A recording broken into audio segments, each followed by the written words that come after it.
Bevor wir beginnen, schreibt in die Kommentare, von wo ihr heute Nacht zuhört und wie spät es bei euch ist. Es ist immer faszinierend zu sehen, wie Menschen aus aller Welt zur gleichen Zeit in diese antiken Mysterien eintauchen. Wenn euch diese Reisen in die Vergangenheit gefallen, abonniert den Kanal, aber nur, wenn ihr wirklich Wert darin findet. Wir wenden unseren Blick heute Nacht nicht den Pyramiden zu, nicht den goldenen Masken der Pharaonen, sondern einem stilleren, fast vergessenen Ort, der Werkstatt des Einbalsamierers. In diesen heiligen Räumen, erfüllt vom Duft von Myrrhe und Cassia, vollzog sich eine Transformation, die moderner Wissenschaft bis heute Rätsel aufgibt. Wie konnten sie, ohne das Vokabular der Chemie, ohne Mikroskope, den Verfall aufhalten und Körper für die Ewigkeit bewahren? Dies ist die Geschichte einer Alchemie, die lange vor dem Wort selbst existierte. Guten Abend. Begleiten Sie mich an einen Ort, der außerhalb der Zeit zu existieren scheint, an die sandigen Ufer des Nils, wo das Leben und der Tod in einem ewigen Tanz verwoben sind. Unsere Reise führt uns nicht in die prächtigen Paläste der Pharaonen oder die geschäftigen Märkte von Theben, sondern an einen stilleren, heiligeren Ort. Man nannte ihn das Wabet, das reine Haus, oder poetischer, das Pernefer, das Haus der Schönheit. Hier, in diesen einfachen Zelten oder Lehmziegelbauten, fernab der Wohnstätten der Lebenden, fand die vielleicht tiefgreifendste Verwandlung statt, die sich die menschliche Vorstellungskraft erträumen konnte. Die Umwandlung eines sterblichen Körpers in eine unvergängliche Hülle für die Seele, einen Sarg. Stellen Sie sich die Szene vor. Die Luft ist schwer vom Duft von Harzen, Weihrauch, Myrrhe und dem scharfen, sauberen Geruch von Natron und Palmwein. Das Licht ist gedämpft, gefiltert durch Leinenstoffe, die im leichten, wüsten Wind wehen. Dies ist kein Ort des Schreckens oder der Verzweiflung, sondern ein Laboratorium der Ewigkeit, eine Werkstatt für die Unsterblichkeit. Hier arbeiteten Priester, die gleichzeitig Handwerker, Anatomen und Theologen waren. An ihrer Spitze stand der Herold des Anubis, oft eine Maske des Schakalgottes tragend, der den gesamten 70-tägigen Prozess überwachte. Jeder Schnitt, jede Geste war von Ritualen und Gebeten begleitet. Denn die Einbalsamierung war kein rein mechanischer Vorgang, sie war ein heiliger Akt, eine Nachahmung der mythischen Einbalsamierung des Gottes Osiris durch Anubis selbst. Die Werkzeuge, die auf einem einfachen Holztisch lagen, mögen uns heute primitiv erscheinen. Messer aus Obsidian, dessen scharfe Kante jedes moderne Skalpell übertrifft, lange Haken aus Bronze, Leinenbinden in makellosen Rollen und eine Vielzahl von Krügen und Schalen. Doch in den Händen dieser Meister entfalteten sie eine Wirkung, die Jahrtausende überdauern sollte. Sie besaßen ein Wissen, das durch unzählige Generationen der Beobachtung und des Experimentierens verfeinert worden war. Ein Wissen, das nicht in Lehrbüchern der Chemie oder Anatomie niedergeschrieben war, sondern in den Falten ihrer Priesterroben und im Rhythmus ihrer rituellen Gesänge weitergegeben wurde. Im Haus der Schönheit wurde der Tod nicht besiegt. Er wurde transzendiert. Er wurde zu einem Tor, und diese stillen Priester waren die Hüter des Schlüssels. Im Herzen des Einbalsamierungsprozesses stand eine Substanz, die so gewöhnlich und doch so wundertätig war, dass die Ägypter sie Netjerüt nannten, die göttliche. Wir kennen sie heute unter ihrem griechischen Namen Natron. Es war kein künstlich hergestelltes Produkt, sondern ein Geschenk der Natur, geerntet aus den ausgetrockneten Seenbetten des Wadi el Natrun. einem Tal nordwestlich des heutigen Kairo. Wenn das Wasser im Sommer verdunstete, hinterließ es eine dicke, weiße Kruste aus diesem bemerkenswerten Salz. Chemisch gesehen ist Natron eine natürliche Mischung aus Natriumcarbonat und Natriumbicarbonat. Doch für die Priester im Haus der Schönheit war es die reinste Form der Trockenheit, die Essenz der Wüste selbst und damit das wirksamste Mittel gegen den größten Feind der Ewigkeit: die Verwesung. Nachdem die inneren Organe entfernt waren, wurde der Körper zunächst innen und außen mit Palmwein gewaschen, der durch seinen Alkoholgehalt eine erste desinfizierende Wirkung hatte. Dann begann die eigentliche Transformation. Der Leichnam wurde vollständig mit festem Natron bedeckt und auch im Inneren damit gefüllt. Hunderte von Pfund dieses Salzes waren für einen einzigen Körper nötig. Was dann geschah, war ein stiller, aber tiefgreifender chemischer Prozess. Das Natron wirkte hygroskopisch, das heißt, es zog die gesamte Flüssigkeit aus dem Gewebe, den Muskeln und der Haut. Es entzog den Bakterien, die für den Verfall verantwortlich sind, ihre Lebensgrundlage. Gleichzeitig erhöhte seine alkalische Natur den pH-Wert des Körpers, was eine Umgebung schuf, in der diese Mikroorganismen nicht überleben konnten. Dieser Prozess dauerte 40 Tage, eine Zeitspanne von großer symbolischer Bedeutung, die an die Dauer der Nilschwämme und an kosmische Zyklen erinnerte. Dies war keine zufällige Entdeckung. Es war das Ergebnis jahrhundertelanger, vielleicht sogar jahrtausendelanger empirischer Forschung. Generationen von Einbalsamierern hatten beobachtet, wie Tiere, die in der Wüste verendeten, auf natürliche Weise durch den trockenen Sand und die salzhaltige Umgebung mumifiziert wurden. Sie hatten gelernt, diesen Prozess zu verstehen, ihn zu kontrollieren und zu perfektionieren. Sie kannten die exakte Menge an Natron, die benötigt wurde, und die genaue Dauer, die der Körper darin verbleiben musste. Es war eine stille Wissenschaft, eine Chemie ohne Formeln und Periodensysteme, die aber in ihrer praktischen Anwendung eine Meisterschaft erreichte, die uns bis heute in Erstaunen versetzt. Während die Einbalsamierer mit beeindruckender Präzision Leber, Lunge, Magen und Därme entfernten, um sie separat in den sogenannten Kanopenkrügen zu konservieren, gab es ein Organ, das unter allen Umständen im Körper verbleiben musste: das Herz, das IB. Diese Entscheidung war keine anatomische Laune, sondern wurzelte tief in der ägyptischen Kosmologie und ihrem Verständnis des menschlichen Wesens. Für die alten Ägypter war das Herz nicht nur eine Pumpe, die Blut durch den Körper zirkulierte. Es war der Sitz der Intelligenz, des Gedächtnisses, der Emotionen und des Willens. Es war das Zentrum des Bewusstseins und die Quelle der Persönlichkeit. In den Hieroglyphen wurde das Wort für Herz mit demselben Zeichen geschrieben wie das für Geist oder Verstand. Man glaubte, dass das Herz jede Tat, jedes Wort und jeden Gedanken eines Menschen während seines Lebens aufzeichnete. Es war das persönliche Zeugnis, der unveränderliche Beweis der eigenen Existenz. Und dieses Zeugnis war von entscheidender Bedeutung für den gefährlichsten Moment der Reise ins Jenseits, das jüngste Gericht in der Halle der zwei Wahrheiten. Dort, so glaubte man, würde das Herz des Verstorbenen auf eine Waage gelegt werden. In der anderen Waagschale lag die Feder der Ma'at, der Göttin der Wahrheit, Gerechtigkeit und kosmischen Ordnung. Wenn das Herz so leicht war wie die Feder, wenn das geführte Leben also gerecht und rein war, würde der Verstorbene die Unsterblichkeit im Reich des Osiris erlangen.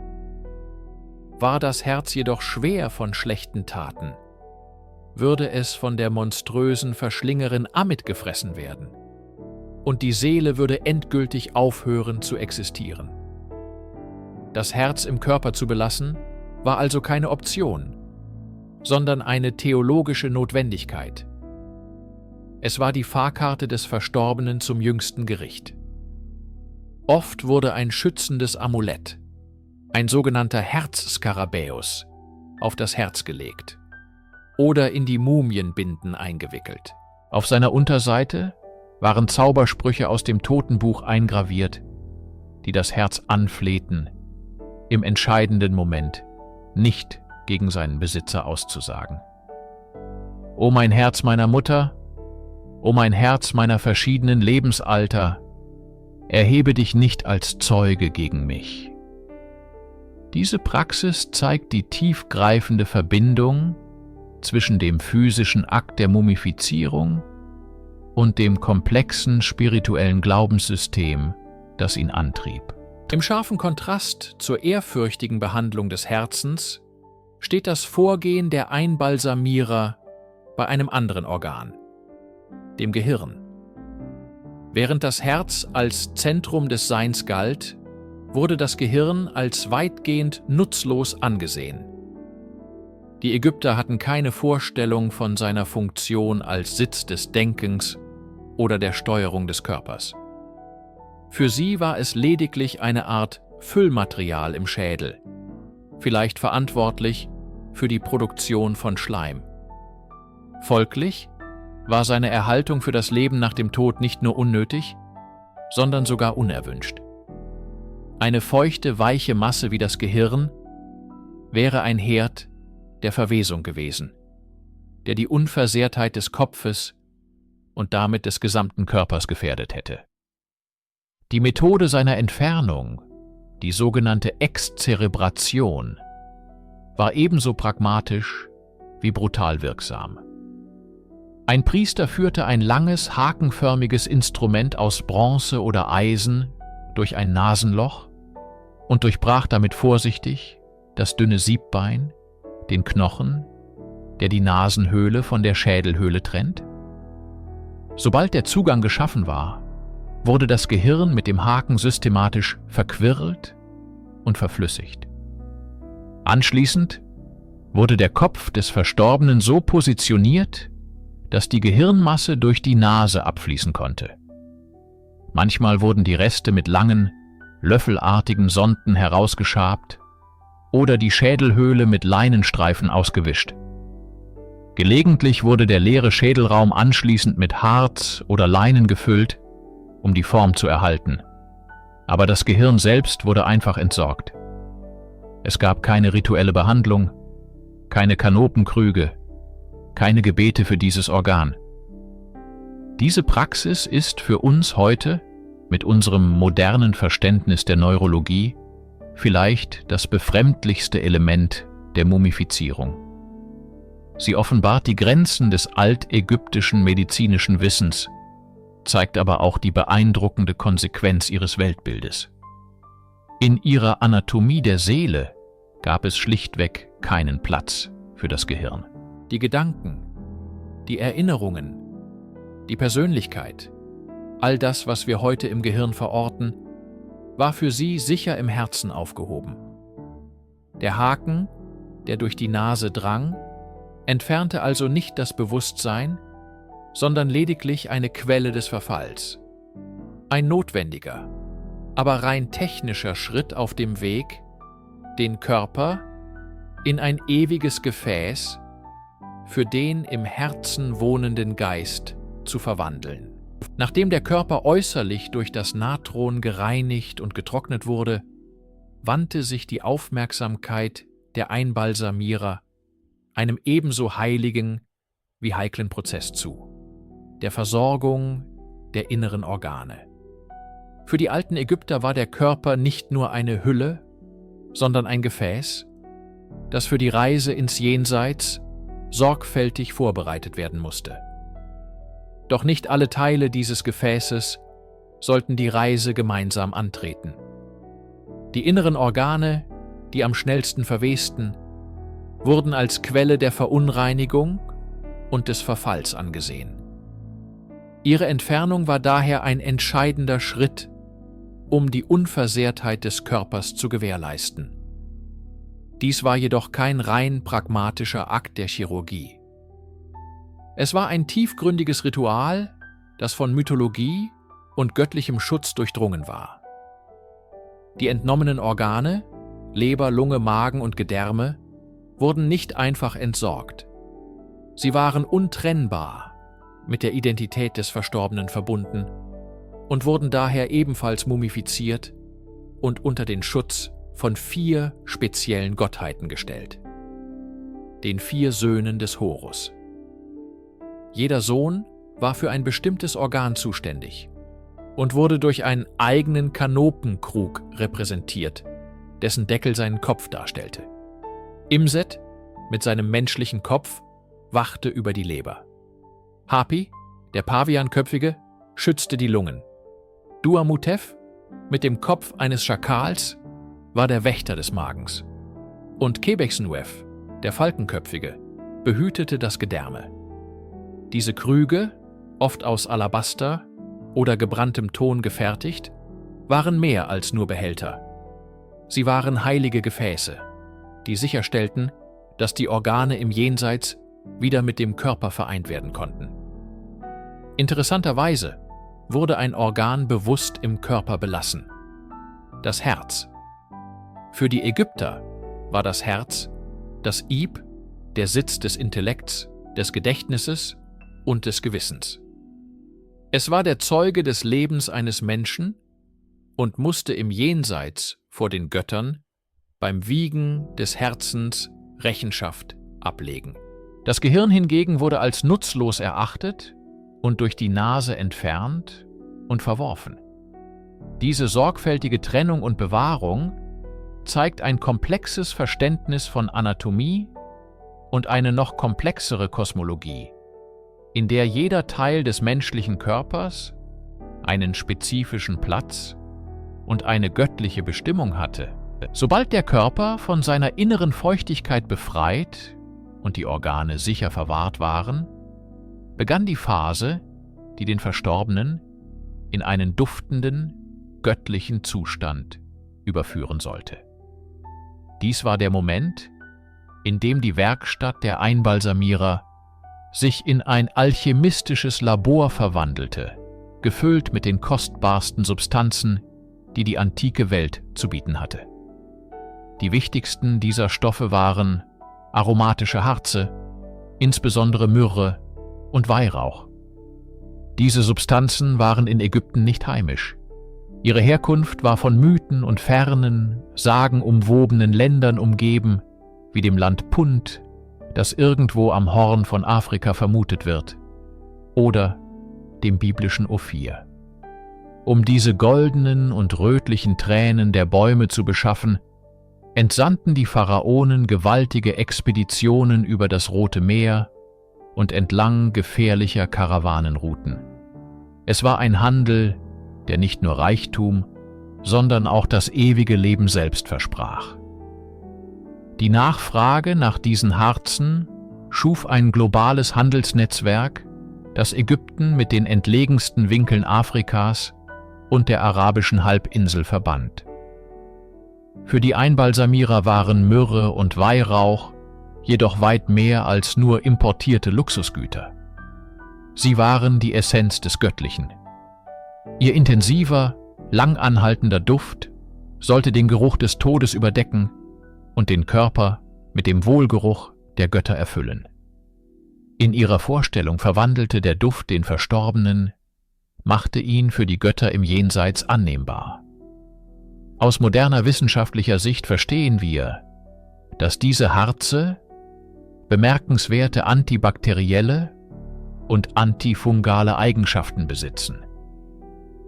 Die darin enthaltenen Phenole und Terpene hemmten effektiv das Wachstum von Mikroorganismen, die für den Verfall verantwortlich sind. Die Ägypter kannten diese chemischen Zusammenhänge nicht, aber durch Jahrhunderte der Beobachtung und Praxis hatten sie ein tiefes, empirisches Wissen erlangt. Sie wussten, dass diese Substanzen den Verfall aufhielten. Für sie war dieser Prozess jedoch keine Chemie, sondern Magie.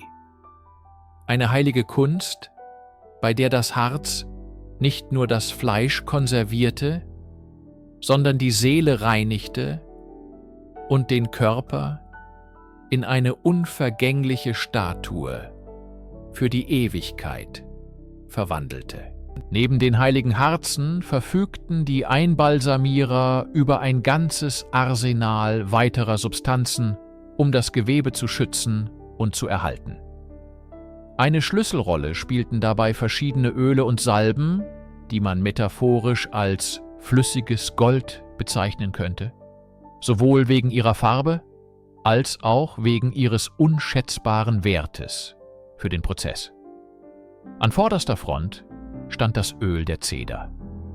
Aus den gewaltigen Zedern des Libanon gewonnen, war dieses Öl für seine durchdringende Kraft und seinen scharfen, reinen Duft bekannt. Der griechische Historiker Herodot beschrieb eine weniger kostspielige Methode der Mumifizierung, bei der Zedernöl mit einer Spritze in den Bauchraum injiziert wurde, um die inneren Organe aufzulösen, ohne den Körper öffnen zu müssen. Bei den aufwendigeren Bestattungen wurde das Öl jedoch äußerlich angewendet. Nach der Trocknung mit Natron war die Haut spröde und ausgedörrt. Das Einreiben mit Zedernöl und anderen kostbaren Ölen machte sie wieder geschmeidig und widerstandsfähig. Aus unserer heutigen Perspektive wissen wir, dass Zedernöl starke Insektizide und antimikrobielle Eigenschaften hat. Es schuf eine Barriere, die sowohl für Fäulnisbakterien als auch für aasfressende Insekten undurchdringlich war. Die Einbalsamierer tränkten auch die Leinenbinden, die später verwendet wurden, in diesen Harz- und Ölmischungen, um eine mehrschichtige Schutzhülle zu schaffen. Weitere Substanzen kamen zum Einsatz. Palmwein, reich an Alkohol, diente zur rituellen Reinigung der Körperhöhlen und zur Desinfektion. Bienenwachs, ein bemerkenswert stabiles Material, wurde verwendet, um die Einschnitte und Körperöffnungen wie Mund, Nase und Ohren zu versiegeln und so das Eindringen von Feuchtigkeit und Schädlingen zu verhindern. Diese Kombination von Techniken war das Ergebnis eines langen Prozesses von Versuch und Irrtum. Jede Substanz hatte ihre spezifische Funktion, die über Generationen von Priestern und Handwerkern weitergegeben und verfeinert wurde. Sie schufen Rezepturen, die so wirksam waren, dass sie das menschliche Gewebe Tausende von Jahren überdauern ließen. Es war eine angewandte Chemie, lange bevor das Wort oder das Konzept überhaupt existierte. Eine Wissenschaft, die im Dienst des Glaubens stand und deren Ziel es war, die Materie selbst zu überwinden. Nachdem der Körper gereinigt, getrocknet und mit konservierenden Ölen und Harzen gesalbt war, folgte der letzte und vielleicht ikonischste Schritt des gesamten Prozesses: das Einwickeln in Leinenbinden. Dies war weit mehr als nur ein bandagierender Akt. Es war ein geduldiges, meditatives Ritual, das Tage oder sogar Wochen dauern konnte und den Verstorbenen in einen schützenden Kokon hüllte, der sowohl physische als auch magische Rüstung war. Die Menge an Leinen, die verwendet wurde, war oft erstaunlich. Bei königlichen Mumien konnten es Hunderte von Quadratmetern sein. Jeder Finger und jede Zehe wurde einzeln umwickelt, dann die Gliedmaßen und schließlich der gesamte Körper. Zwischen die Schichten dieser Leinenbinden betteten die Priester eine Vielzahl von Amuletten ein, jedes mit einer spezifischen magischen Funktion. Diese kleinen Objekte aus Stein, Fayence oder Edelmetall waren die eigentliche spirituelle Verteidigung des Verstorbenen. Über dem Herzen wurde der Herzskarabäus platziert, auf dessen Unterseite oft ein Spruch aus dem Totenbuch gemeißelt war, der das Herz anwies, im Totengericht nicht gegen seinen Besitzer auszusagen. Der Jetpfeiler, ein Symbol für die Wirbelsäule des Gottes Osiris, wurde auf den Hals gelegt, um Stabilität und die Kraft der Auferstehung zu gewährleisten. Das Udjat-Auge, das geheilte Auge des Horus, bot Schutz vor dem bösen Blick und förderte die Heilung. Das Ankh, das Symbol des Lebens, sollte die ewige Existenz sichern. Diese Amulette waren präzise nach einem heiligen Schema positioniert, um ein Netzwerk aus Schutzmagie um den Körper zu weben. Die Binden selbst wurden oft mit flüssigem Harz getränkt, das beim Aushärten eine harte, schalenartige Hülle bildete. Manchmal schrieben die Priester auch direkt magische Formeln auf die Leinenstreifen. Am Ende dieses Prozesses war der Verstorbene nicht mehr als menschlicher Körper erkennbar. Er hatte die idealisierte, kokonartige Form von Osiris angenommen, dem ersten Mumifizierten und dem Gott der Unterwelt. Diese kunstvolle Panzerung aus Leinen, Harz und Magie war die letzte große Gabe der Lebenden an die Toten, eine materielle Versicherung für eine sichere Reise durch die Gefahren der Nacht und eine glorreiche Wiedergeburt im Licht der Ewigkeit. In den stillen Hallen unserer Museen und Bibliotheken hüten wir Schätze des altägyptischen Wissens. Die berühmten medizinischen Papyri, wie der Papyrus Ebers oder der Edwin Smith Papyrus, geben uns einen tiefen Einblick in die Heilkunst am Nil. Sie listen Diagnosen, chirurgische Eingriffe und Hunderte von Rezepturen gegen Gebrechen auf, von Magenverstimmungen bis zu Krokodilbissen. Man könnte meinen, dass in diesen enzyklopädischen Werken auch das Wissen der Einbalsamierer, die ultimative ägyptische Medizin gegen den Verfall, zu finden sein müsste. Doch hier stoßen wir auf ein bemerkenswertes Schweigen.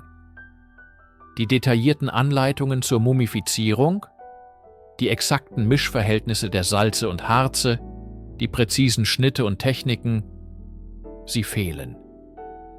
Dieses Wissen scheint absichtlich aus den großen medizinischen Kompendien ausgeklammert worden zu sein. Die Einbalsamierung war keine öffentliche Wissenschaft, sie war ein heiliges Handwerk, ein Mysterium, das in der Abgeschiedenheit der Werkstätten, der Wabet oder reinen Städte praktiziert wurde. Das Wissen wurde wahrscheinlich von Meister zu Lehrling weitergegeben, vielleicht in spezialisierten Texten, die den Zahn der Zeit nicht überdauert haben. Unsere wichtigsten schriftlichen Quellen stammen nicht einmal von den Ägyptern selbst. Der griechische Historiker Herodot beschreibt den Prozess im 5. Jahrhundert vor Christus, doch er war ein Außenstehender, der Informationen aus zweiter Hand wiedergab. Seine berühmte Schilderung von 3 Qualitäts- und Preisstufen der Einbalsamierung ist von unschätzbarem Wert. Aber sie ist eine Vereinfachung, eine Momentaufnahme aus einer späten Epoche. Wir sind daher gezwungen, die verlorenen Rezepte auf eine andere Weise zu rekonstruieren. Die Mumien selbst sind unsere primären Texte. Durch chemische Analysen von Harzen, durch mikroskopische Untersuchungen von Gewebe und Leinen, durch CT-Scans, die Amulette unter den Bandagen enthüllen, betreiben moderne Wissenschaftler eine Art umgekehrte Archäologie. Sie lesen die chemische Signatur, die die Priester vor Tausenden von Jahren hinterlassen haben, und setzen so Stück für Stück das Puzzle zusammen, dessen Anleitung für immer verloren scheint. Schließen Sie für einen Moment die Augen und stellen Sie sich den Duft eines altägyptischen Tempels vor. Es ist kein Geruch von Staub und Stein, sondern eine komplexe Wolke aus Weihrauch, Myrrhe und süßen Blüten.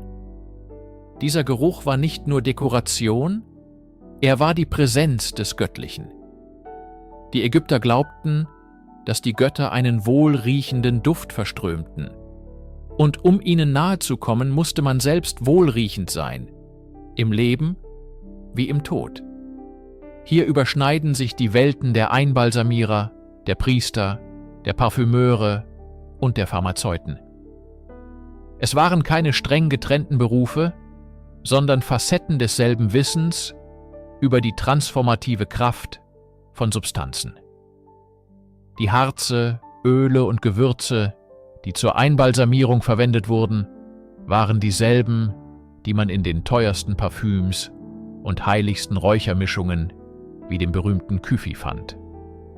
Die Einbalsamierer waren Meisterchemiker, die wussten, dass diese Substanzen eine doppelte Funktion hatten. Auf der praktischen Ebene wirkten sie antibakteriell und antimykotisch. Zedernöl aus dem Libanon, eines der wertvollsten Importgüter, löste Weichgewebe auf und schützte vor Insekten. Kostbare Harze wie Weihrauch und Myrrhe, die über weite Handelsrouten aus dem fernen Land Punt kamen, versiegelten den Körper und verhinderten das Eindringen von Feuchtigkeit. Aber ihre metaphysische Funktion war ebenso wichtig. Der Gestank der Verwesung war ein Zeichen des Sieges von Chaos und Zerstörung. Der süße, ewige Duft der Harze und Gewürze war das Gegenteil. Er war der Geruch der Ewigkeit, ein Zeichen der Göttlichkeit. Indem sie den Körper des Verstorbenen mit diesen Düften durchdrängten, verwandelten die Priester ihn nicht nur chemisch, sondern auch rituell. Sie wuschen die sterbliche Unreinheit ab und ersetzten sie durch den Duft der Götter. Der Verstorbene sollte im Jenseits nicht als verwesender Leichnam ankommen, sondern als eine wohlriechende, göttliche Wesenheit, bereit, von Osiris im Reich der Ewigkeit willkommen geheißen zu werden. Die Kunst der Mumifizierung war kein statisches Rezept, das am Anbeginn der Zeit vom Gott Anubis offenbart und dann unverändert weitergegeben wurde. Sie war vielmehr das Ergebnis eines jahrtausendelangen Prozesses von Beobachtung, Versuch und Irrtum, eines der längsten wissenschaftlichen Experimente der Menschheitsgeschichte. Die ersten Ägypter der prädynastischen Zeit kannten keine künstliche Einbalsamierung. Sie bestatteten ihre Toten in einfachen Gruben im Wüstensand. Der heiße, trockene Sand entzog dem Körper auf natürliche Weise die Feuchtigkeit und schuf so die ersten zufälligen Mumien. Diese erstaunlich gut erhaltenen Vorfahren gaben den Ägyptern die Jahrtausende prägende Idee. Der Körper konnte erhalten werden. Mit der Entstehung des pharaonischen Staates und der Elite, die sich aufwendigere Bestattungen in Gräbern leisten konnte, begann das Problem. Abseits des direkten Kontakts mit dem Sand verwesten die Körper. Die ersten Versuche im Alten Reich, diesen Prozess aufzuhalten, waren äußerlich.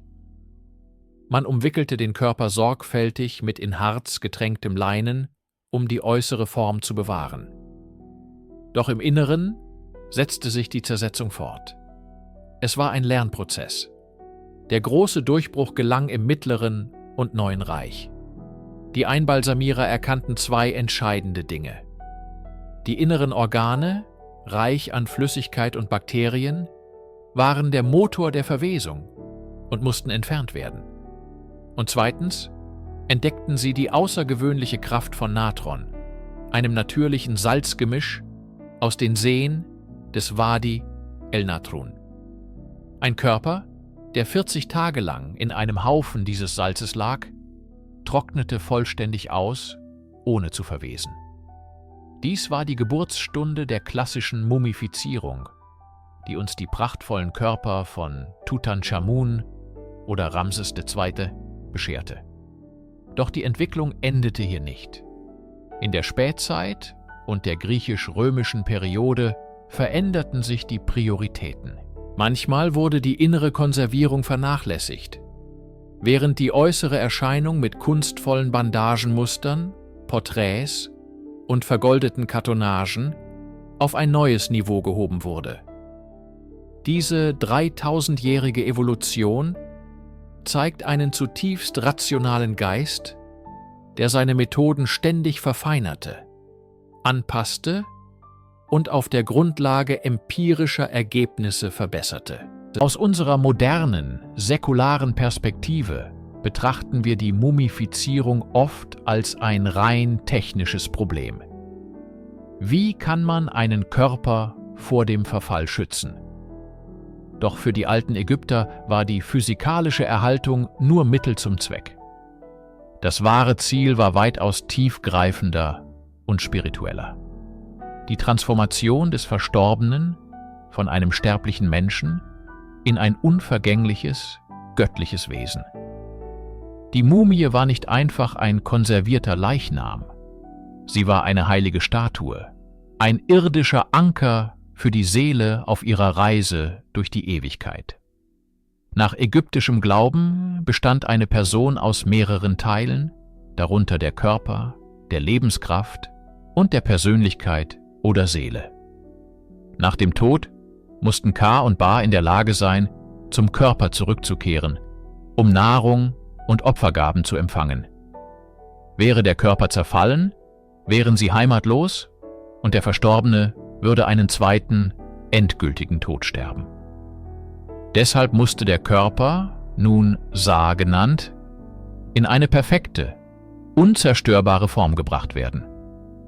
Der Prozess des Einwickelns war daher kein bloßes Verpacken. Es war ein hochkomplexes Ritual. Priester rezitierten währenddessen Zaubersprüche aus dem Totenbuch. Zwischen die Leinenschichten wurden Dutzende von Schutzamuletten gelegt, jedes mit einer spezifischen magischen Funktion.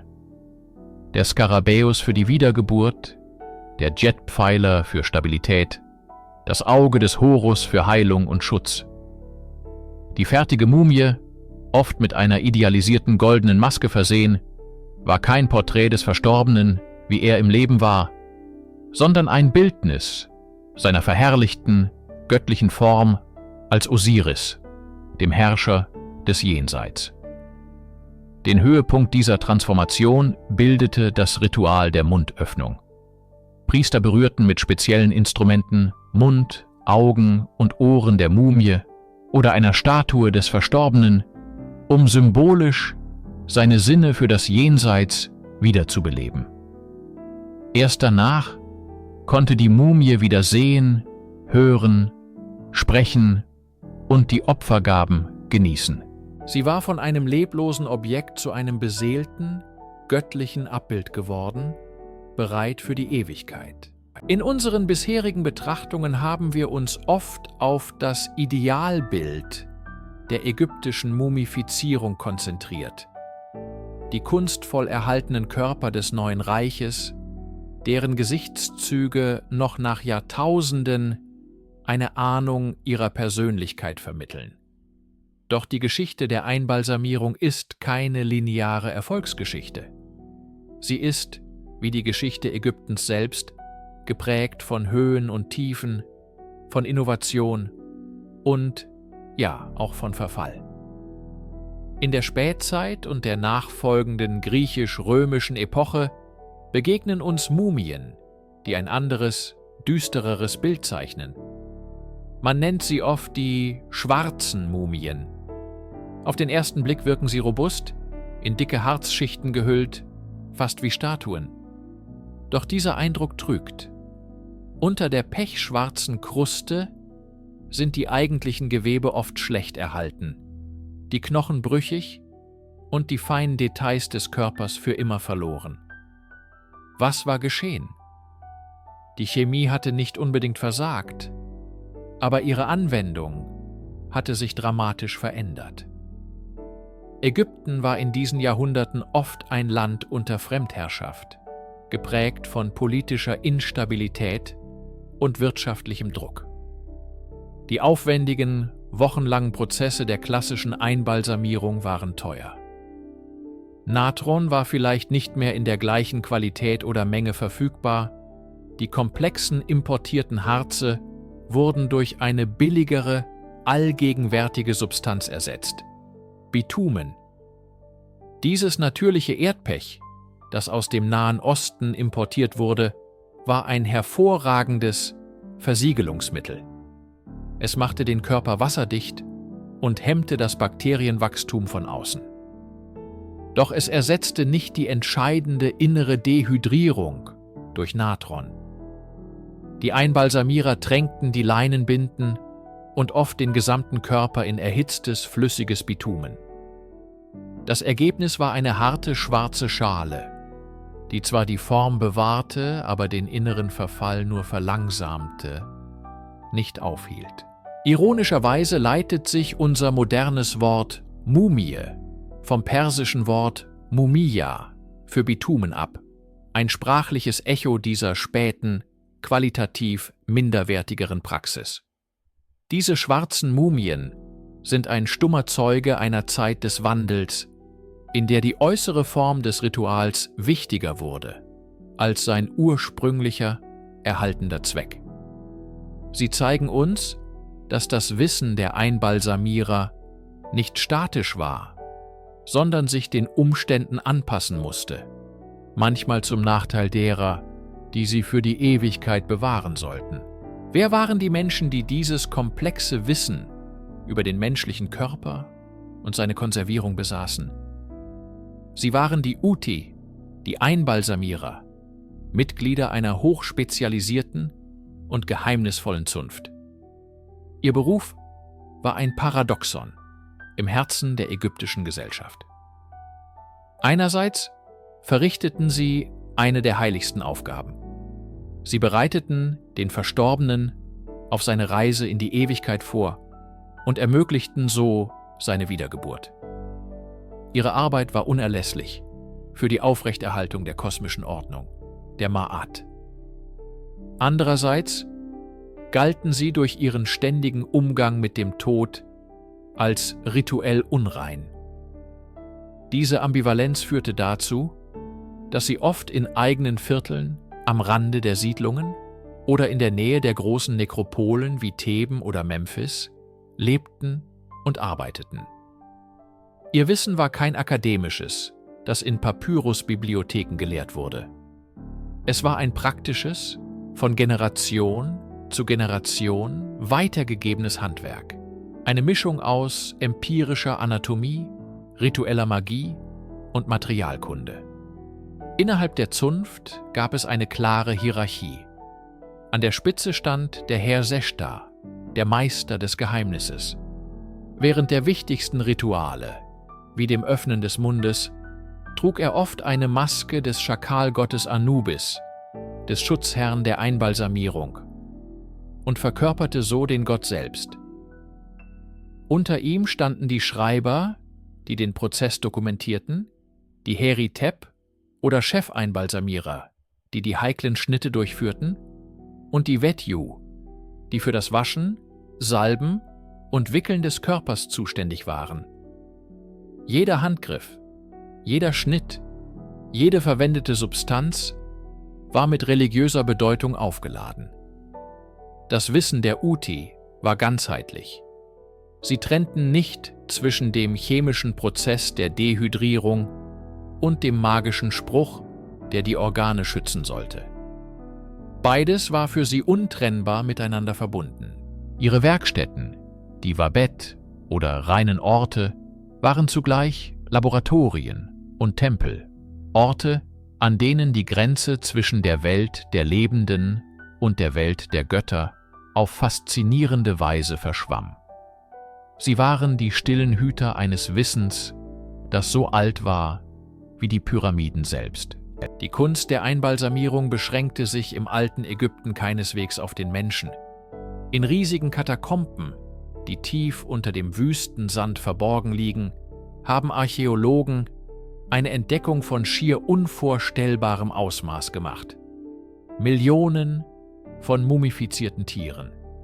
Katzen, Ibisse, Falken, Krokodile, Paviane, sogar Fische und Käfer. Sie alle wurden sorgfältig mumifiziert und beigesetzt.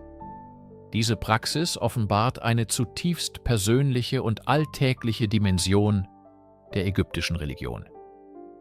Es gab hauptsächlich 2 Gründe für die Tiermumifizierung. Zum einen wurden geliebte Haustiere, insbesondere Katzen und Hunde, nach ihrem Tod einbalsamiert, um mit ihren Besitzern im Jenseits wiedervereint zu werden. Viel häufiger jedoch dienten die Tiermumien als Votivgaben. Ein Pilger, der zum Kultzentrum der Katzengöttin Bastet in Bubastis reiste, kaufte eine Katzenmumie, um sie der Göttin als Opfer darzubringen, in der Hoffnung auf Segen oder die Erfüllung eines Wunsches. Dasselbe galt für den Ibiskult des Thoth in Saqqara oder den Krokodilkult des Sobek in Kom Ombo. Diese Nachfrage schuf eine regelrechte Industrie. Priester unterhielten riesige Zuchtfarmen, um einen stetigen Nachschub an heiligen Tieren zu gewährleisten. Die Werkstätten der Einbalsamierer arbeiteten im Akkord, um die schiere Masse zu bewältigen. Die Qualität variierte dabei erheblich.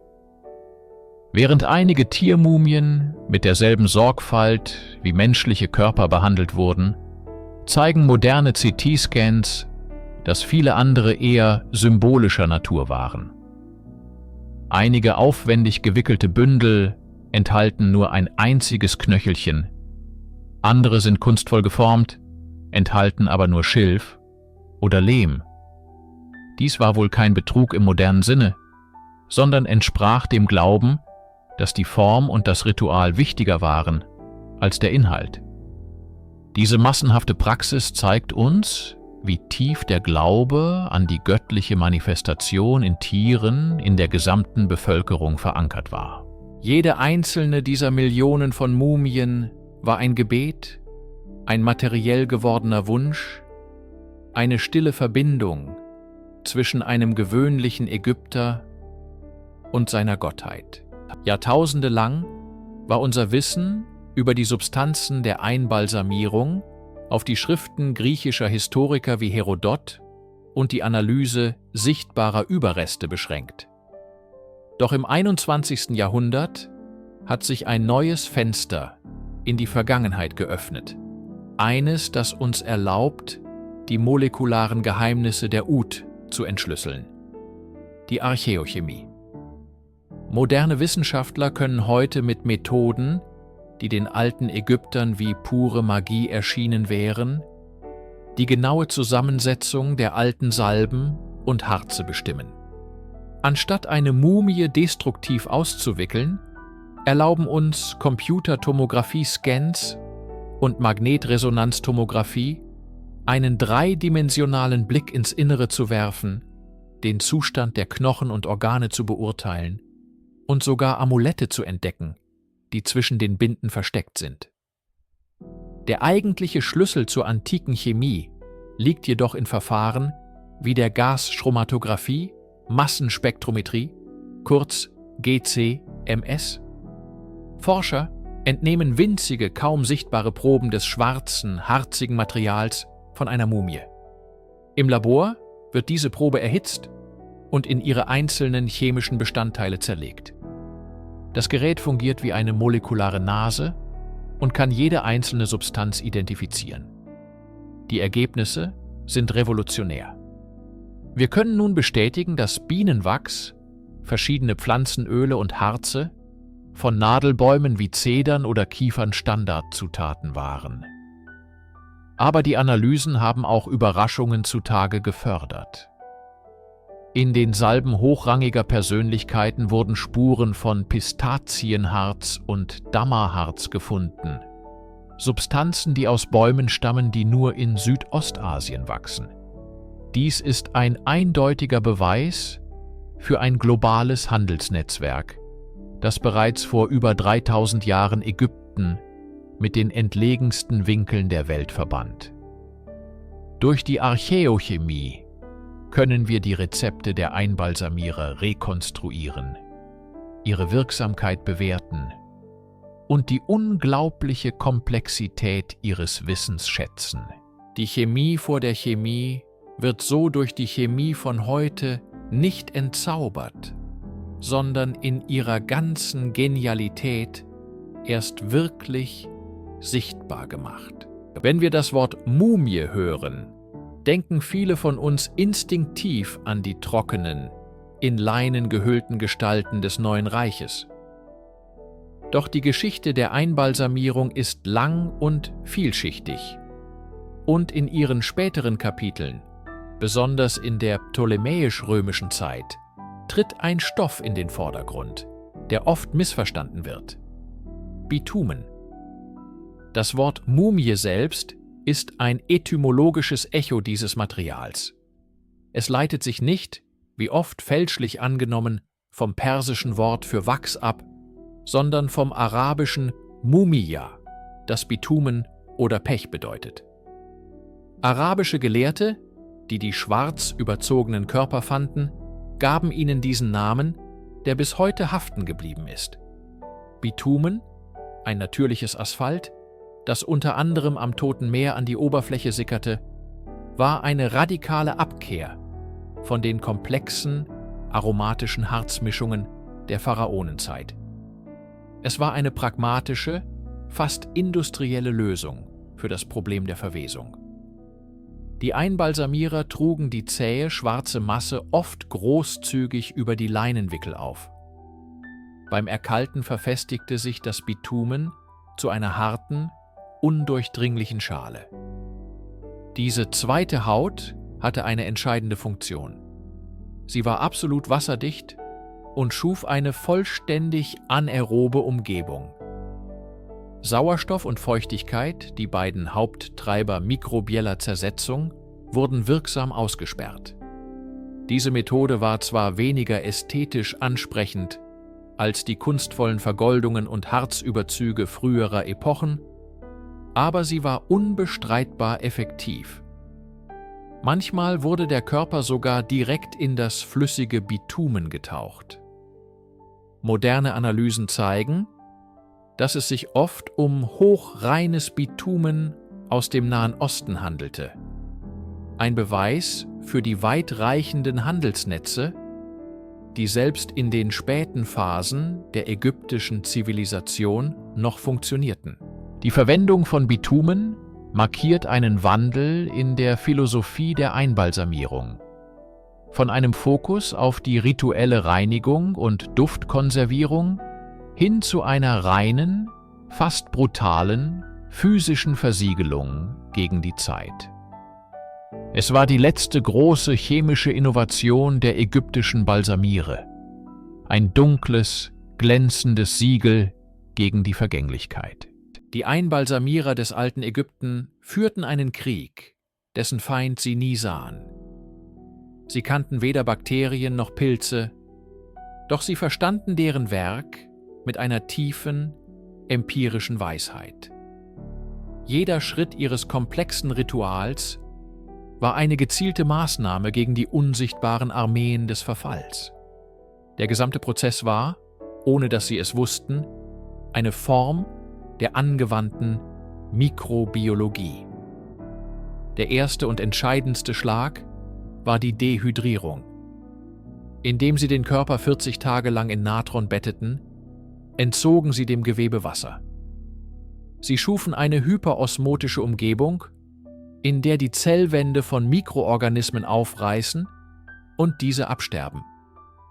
Es ist derselbe Grundsatz, der auch heute noch beim Pökeln von Fleisch angewendet wird. Der zweite strategische Schritt war die Evisceration, die Entfernung der inneren Organe. Der Darm, die Lunge und die Leber sind feuchtigkeitsreiche, nährstoffgeladene Umgebungen, ideale Brutstätten für Bakterien. Ihre Entnahme eliminierte die Hauptquelle der inneren Fäulnis. Die anschließende Reinigung der Körperhöhle mit Palmwein, einem leichten Alkohol, diente als Desinfektion, die verbliebene Mikroben abtötete. Doch die chemische Kriegsführung ging weiter. Die Harze, die sie verwendeten, von Nadelbäumen, von Pistazienbäumen, waren nicht nur wegen ihres göttlichen Duftes wertvoll. Diese Substanzen sind reich an Terpenen und Phenolverbindungen, starken natürlichen antimikrobiellen und antimykotischen Wirkstoffen. Sie hemmten das Wachstum von Schimmel und Bakterien, die selbst in der trockenen Umgebung überleben könnten. Myrrhe und Cassia besaßen ähnliche Eigenschaften. Die abschließenden Leinenbinden waren mehr als nur eine Hülle. Dicht gewickelt und oft mit Harz getränkt, bildeten sie eine physische Barriere, die den Körper vor Insekten und in der Luft befindlichen Sporen schützte. Die Ägypter hatten durch Jahrtausende der Beobachtung gelernt, die Bedingungen zu schaffen, die das Leben verweigern und den Tod konservieren. Ihr Wissen war nicht in der Sprache der Keimtheorie formuliert, aber ihre Ergebnisse sprechen für sich. Sie hatten den Code des Verfalls geknackt, lange bevor die Wissenschaft die Schlüssel dazu fand. Das Wissen, das in den dunklen Werkstätten der Einbalsamierer kultiviert wurde, blieb nicht für immer am Ufer des Nils. Wie ein unsichtbarer Strom floss es durch die Kanäle des Handels und der Eroberung in die aufstrebende Welt der Griechen und Römer. Die Balsamiere waren Ägyptens erste Pharmakologen und ihr Labor war eine Fundgrube für die Medizin der Antike. Die Griechen, von Herodot bis Diodorus Siculus, blickten mit einer Mischung aus Ehrfurcht und Faszination auf die ägyptische Kunst der Mumifizierung. Ihre Schriften, obwohl manchmal ungenau, waren die ersten Fenster für die westliche Welt in diese geheime Praxis. Sie dokumentierten die Verwendung von Zedernöl, Myrrhe, Cassia und anderen Substanzen und verbreiteten so das Wissen um deren Eigenschaften. Als Alexander der Große Ägypten eroberte und die ptolemäische Dynastie begründete, intensivierte sich dieser Wissensaustausch. Die große Bibliothek von Alexandria wurde zum Schmelztiegel der Kulturen, in dem ägyptische Priester, Ärzte und griechische Philosophen, Wissenschaftler zusammentrafen. Es ist kein Zufall, dass viele der von den Einbalsamierern verwendeten Materialien zu Grundpfeilern der griechisch-römischen Pharmakopoe wurden. Dioskurides, der große griechische Arzt im Dienste Roms, beschrieb in seiner De Materia Medica die medizinische Verwendung von Substanzen, die uns aus den Einbalsamierungskanopen vertraut sind. Myrrhe wurde als entzündungshemmendes und antiseptisches Mittel geschätzt. Weihrauchharz diente zur Behandlung von Wunden und Atemwegserkrankungen. Selbst das Bitumen, das zur Versiegelung der Mumien diente, fand als Mumia Eingang in die europäische Medizin, wo es jahrhundertelang als Allheilmittel galt. Die Verbindung ist unverkennbar. Die Techniken zur Konservierung der Toten basierten auf denselben Prinzipien wie die Techniken zur Heilung der Lebenden. Es ging darum, Fäulnis zu stoppen, Infektionen zu bekämpfen und den Körper zu stabilisieren. Die ägyptischen Einbalsamierer schufen unwissentlich ein Fundament, auf dem die spätere westliche Medizin aufbauen konnte. Ihr Erbe liegt nicht nur in den Gräbern der Pharaonen, sondern auch in den Wurzeln unserer eigenen pharmazeutischen Geschichte. Nach dieser langen Reise durch die Alchemie der Nils, durch Harze, Salze und Rituale, stehen wir vor der ultimativen Frage: Was bleibt? Was lehren uns diese stummen Zeugen einer versunkenen Welt wirklich? Die Antwort ist so komplex wie die Leinenwickel, die sie umgeben. Paradoxerweise lehren uns die Toten Ägyptens vor allem etwas über das Leben. Durch die Augen der modernen Wissenschaft werden die Mumien zu unschätzbaren biologischen Archiven. Ein CT-Scan kann uns die Knochenbrüche eines Arbeiters oder die Arteriosklerose in den Adern eines Priesters offenbaren. Die chemische Analyse ihrer Haare verrät Details über ihre Ernährung in den letzten Monaten ihres Lebens. DNA-Spuren können uns von genetischen Verwandtschaften und von den Krankheiten erzählen, die sie plagten, von Tuberkulose bis Malaria. Die Einbalsamierer, die so hart daran arbeiteten, den Körper für eine Reise ins Jenseits zu bewahren, haben ihn unbeabsichtigt für eine Reise in unsere Gegenwart konserviert. Sie schufen eine Brücke aus Zeit, die es uns erlaubt, Individuen von vor 3.000 oder 4.000 Jahren mit einer erstaunlichen Intimität zu begegnen. Wir sehen ihre Menschlichkeit, ihre Gebrechlichkeit, ihren Kampf ums Überleben. Wir erkennen, dass die Sorgen um Gesundheit, Krankheit und Langlebigkeit universell sind. Darüber hinaus erzählen die Mumien eine tiefere Geschichte über das menschliche Verhältnis zum Tod. Sie sind der monumentalste Ausdruck des Wunsches, die Vergänglichkeit zu überwinden. Der immense Aufwand, die wissenschaftliche Präzision und der tiefe Glaube, der in jede einzelne Mumifizierung floss, zeugen von einer Kultur, die sich weigerte, den Tod als absolutes Ende zu akzeptieren. Sie versuchten, die Materie zu zwingen, dem Geist zu gehorchen, den Körper in ein unvergängliches Gefäß für die Seele zu verwandeln. In diesem Streben, den Verfall durch Chemie zu besiegen, spiegeln sie unsere eigenen modernen Ängste und Hoffnungen wider. Die Mumien sind somit nicht nur Relikte der Vergangenheit, sondern auch Spiegel für unsere Gegenwart. Eine tiefgründige Meditation über Leben, Tod und das unermüdliche menschliche Bestreben, eine Form von Ewigkeit zu erlangen.